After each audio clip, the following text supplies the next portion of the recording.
ఉన్నారు. రమేష్ గారు, విజ్ఞాన్ దర్శన్ నుంచి అయితే రమేష్ గారు ఉన్నారు. రమేష్ గారు నమస్తే అండి. నమస్తే అండి.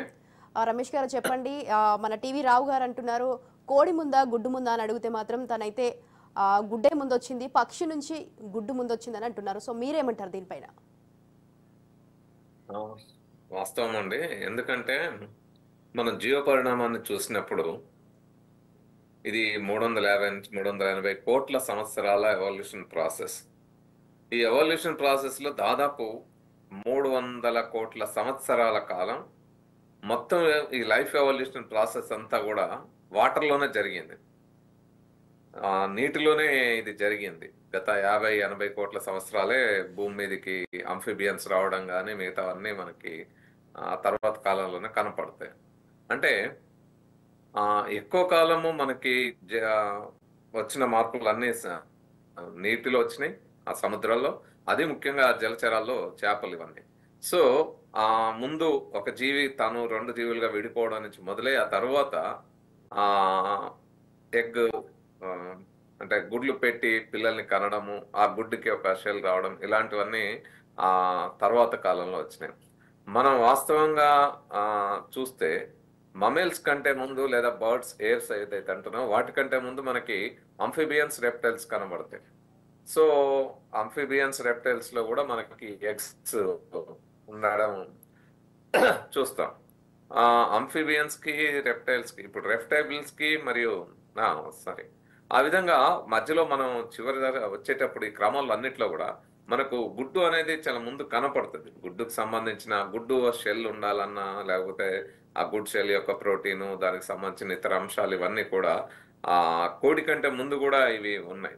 కాబట్టి ఇంతకుముందు టీవీ రావు గారు చెప్పినట్టు ఈ కోడిల్లో కూడా ఒక జాతి ఆ రెడ్ జంగిల్ ఫౌల్ అనేది అయితే ఉన్నారో దాని నుంచి ఇది ఎవల్యూషన్ ప్రాసెస్ లో వచ్చింది అనేటప్పటికీ అప్పటికే ఎగ్స్ రావడం అనేది జరిగింది.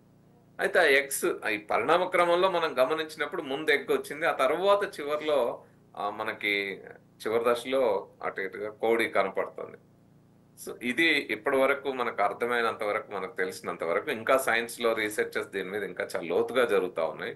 అంటే పర్టికులర్ పాయింట్కి వచ్చినప్పుడు కోడి ఎట్లా వచ్చింది, కోడి అక్కడి నుంచి ఎవాల్వ్ అవుతున్న దశలో ఆ కోడికి సంబంధించిన ఎగ్గులో జరిగిన మార్పులేంది, దాని జరిగిన జీన్స్ లో జరిగిన మార్పులేంది, లేదా దాని సంతానం అది కొత్త జీవిగా కోడి ఎలా అంటే ఆ మిగతా జీవుల నుంచి ఎలా తను ఏర్పడింది, ఎట్లయితే హోమో ఎరెక్టస్, నియాండర్తల్, లేకపోతే ఆస్ట్రలోపిథెకస్, రామపిథెకస్ ఇలాంటి ఏవైతే జీవజాతులు, అది మన ఏప్స్ జాతులు ఏవైతే స్పీషీస్ ఉన్నాయో వాటిల్లో నుంచి హోమోసేపియన్స్ అనే జాతిగా మనం ఈ రోజు ఉన్న మానవ జాతి ఏ విధంగా ఎదిగింది అనే దానికి ఇప్పటివరకు మనకు చాలా ఎవిడెన్సెస్ దొరికినాయి. దానికి సంబంధించిన అనేక రకాల రీసెర్చెస్ లో తేలింది.